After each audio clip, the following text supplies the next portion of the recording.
अजय मंदिरातून बाहेर पडला. पण मॅनेजरनी सांगितलेली कहाणी आणि CCTVमध्ये दाखवलेली दृश्य हे सगळं त्याच्या मनावर कोरलं गेलं होतं. कुठेतरी वाटून गेलं, खुद्द दत्त महाराजांचा आशीर्वाद आहे. स्वामी समर्थांना वेगळ्या रूपात त्या दत्त राजांनी पाठवलं आणि आपल्या पाठीवर हात फिरवून आशीर्वाद देण्यास सांगितलं, असाच याचा अर्थ. तो एके ठिकाणी बसला. अजय एका झाडाखाली सावलीत, जे त्यांनी जाता येता निरीक्षण केलं होतं, एक छोटासा कट्टा आणि बऱ्यापैकी सावली देणारं झाड. आजूबाजूला कुठे काम असले म्हणून 2 व्हीलर लावून गेलेली लोक. कट्ट्यावर तसं पाहिलं तर कुणीच नसायचं. पण आज त्याला एकांत हवा होता आणि नेमकी 2 व्यक्ती तिथं बसलेल्या होत्या. तरीही त्यांच्यापासून दूर अजयने एकांत शोधला आणि तो बसून राहिला. जे काही 2-3 दिवसापूर्वी घडलं मंदिरात आणि जे काही आत्ता आपण बघितलं, याच पार्श्वभूमीवर त्याच्या मनात कोरून ठेवलेली आणि त्याने पाकिटं जरी 50 वेळा बदलली असतील तरीही तो जो फोटो, अशीच काहीशी घटना एका व्यक्तीने त्याला अक्कलकोट या पवित्र ठिकाणी दिला. तो फोटो मात्र पाकिट बदललं तरी बदललेल्या पाकिटात तो फोटो पुन्हा जतन करायचा. असा अव्याहतपणे जवळपास 22 वर्ष झाली अजय हे करतोय. आणि मग त्याच्या पाकिटाच्या एका कप्प्यामध्ये तो एकमुखी दत्त महाराजांचा फोटो आणि आपल्या माऊलीचा फोटो असे जतन करत तो आयुष्य जगतोय. आता हा एकमुखी दत्ताचा फोटो अक्कलकोटमध्ये त्याला कोणी दिला, कधी दिला? तो नुकताच रुजू झाला होता दिल्ली ऑफिसला आणि त्याचे बॉस होते प्रसाद.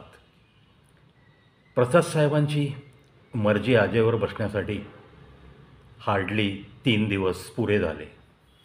प्रसाद साहेबांनी अजयमधलं टॅलेंट ओळखलं आणि अजयमधला प्रामाणिकपणा त्यांना खूप भावला, जो त्यांना यापूर्वी या कंपनीत अजय ज्या पदावर बोलवला गेला होता त्या पदावर कधीही दिसला नव्हता.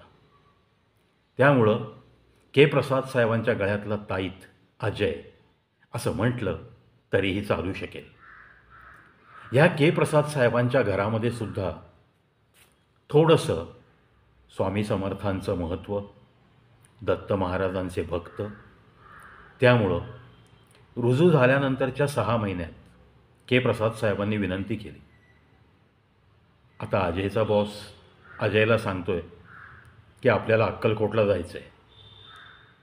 ठीक आहे, दिल्ली टू मुंबई फ्लाईट आणि तिथून सगळं बुकिंग, अक्कलकोटचंही बुकिंग, दर्शन व्यवस्थित झालं पाहिजे. हे सगळं अर्थात जबाबदारी अजयवर होती.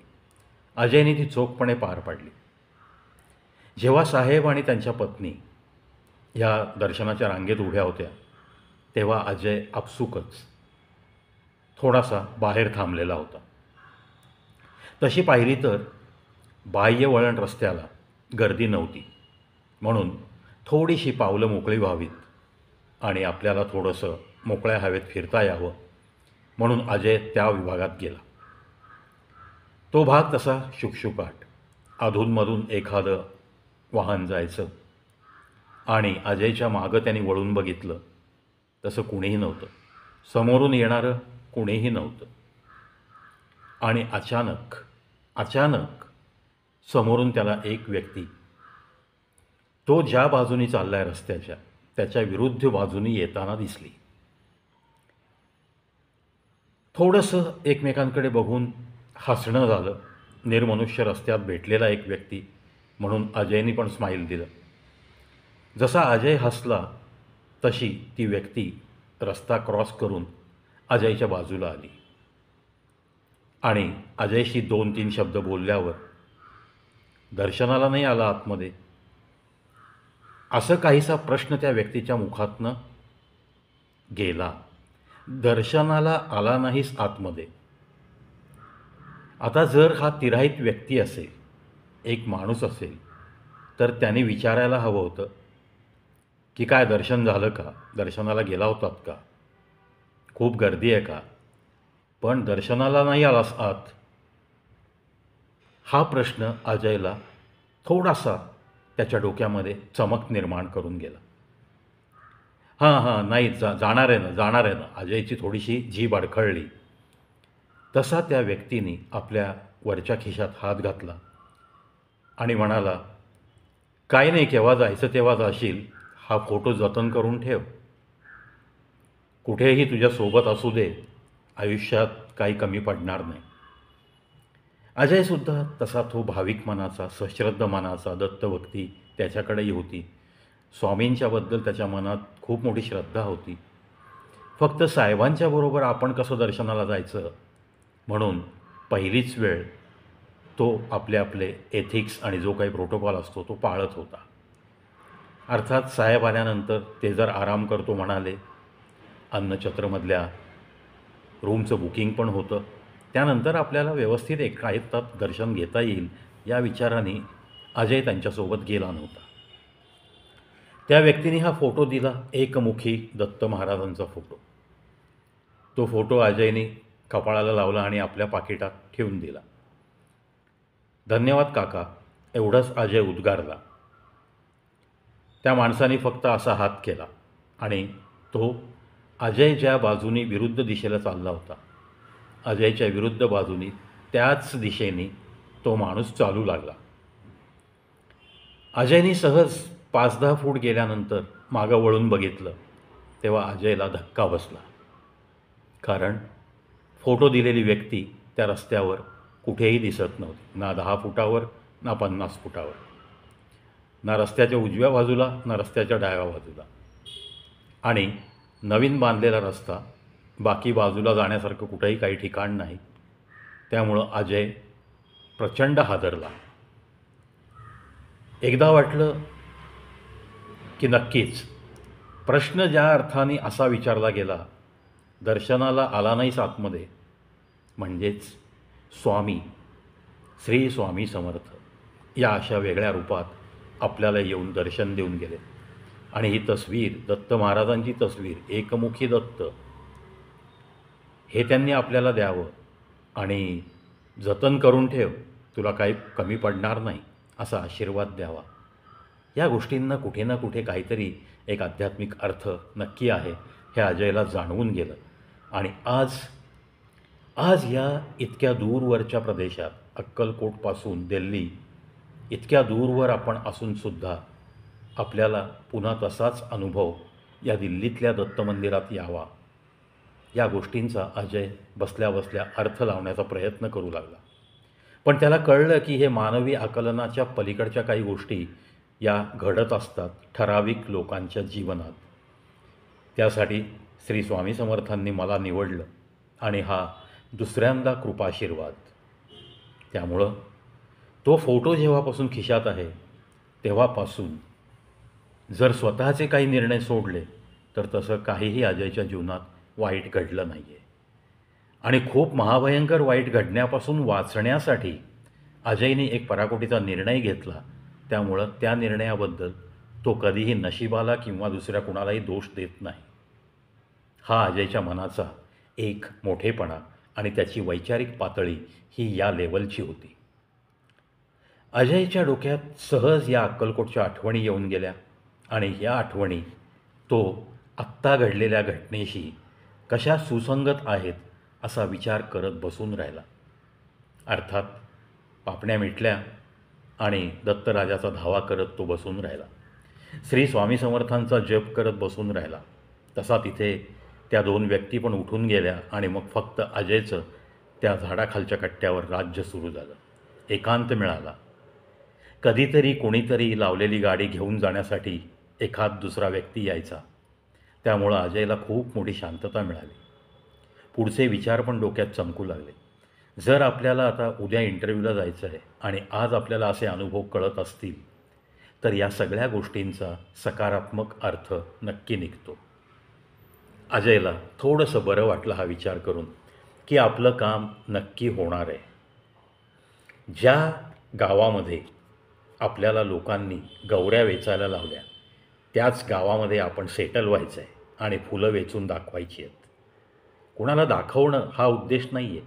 स्वतःच्या मनाला आपण तसं बजावलं आहे हे अजयने स्वतःला सांगितलं आणि शांतपणे उद्याचा विचार करत तो बसून राहिला. डोळ्यासमोर दत्त महाराजांची ती मूर्ती, श्री स्वामी समर्थांचा आशीर्वाद, त्यामुळं श्री स्वामी समर्थांचा चेहरा आणि अर्थातच उद्या जिथं आपल्याला इंटरव्ह्यूला जायचं आहे, जिथं आपल्याला हॉटेल तिरुपतीमध्ये जायचं आहे, त्या हॉटेलमध्ये शिरल्या समोरच दिसणारी बालाजीची भव्य ती तस्वीर. अशा सगळ्या गोष्टी बंद पापण्यांच्या पुढं त्याच्या तरळत राहिल्या आणि अर्थातच आतल्या आत त्याला एक सकारात्मक ऊर्जा नक्की मिळत राहिली.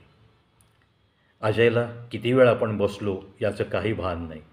तो एवढ्या वेळात तिरुपतीला पण फिरून आला, गाणगापूरला पण जाऊन आला, अक्कलकोटमध्येही जाऊन आला. अक्कलकोटमध्ये तर चक्क त्याने आतमध्ये जाऊन दर्शन घेतलं आणि महाप्रसाद पण घेतला. असा तो स्वप्नामध्ये बसल्या बसल्या पापण्या मिटल्या या तिन्ही ठिकाणी त्रिस्थळी भटकून आला. हे पाहिलं आणि हे जाणवलं की अजयला स्वतःच्याच विषयी वेगळंच असं काहीसं वाटायला लागलं, एक अप्रूप वाटायला लागलं. ही शक्ती, ही ऊर्जा आपल्यामध्ये आत्ता कुठून आली या प्रश्नाने त्याला बेचैन केलं. त्याने सहज घड्याळ बघितलं तेव्हा त्याच्या लक्षात आलं, अरे निखिलकडं जायचं आहे आपल्याला आणि निखिलनी सक्त बजावलं आहे आपल्याला, काहीही जेवायचं नाही, संध्याकाळी तुम्हाला लक्ष्मीपूजनचं जेवण आहे आणि माझी मिसेस आणि मुलगा हे सुद्धा आपल्या दुकानावर येणार आहेत, त्यामुळे त्यांचीही भेट होईल. त्यांनाही आतुरता आहे, उत्सुकता आहे की आम्ही अजय काकाला कधी भेटतो. मुलगा सकाळपासून बुणबुण करत असावा त्याची की चला अजय काका भेटणार आहेत. जे काही निखिलनी घरचं सांगितलं आहे आणि जे काही निखिल माझ्याबाबत घरी सांगतो या सगळ्या गोष्टींचा अंदाज त्याच्याशी गप्पा मारताना अजयला आला होता.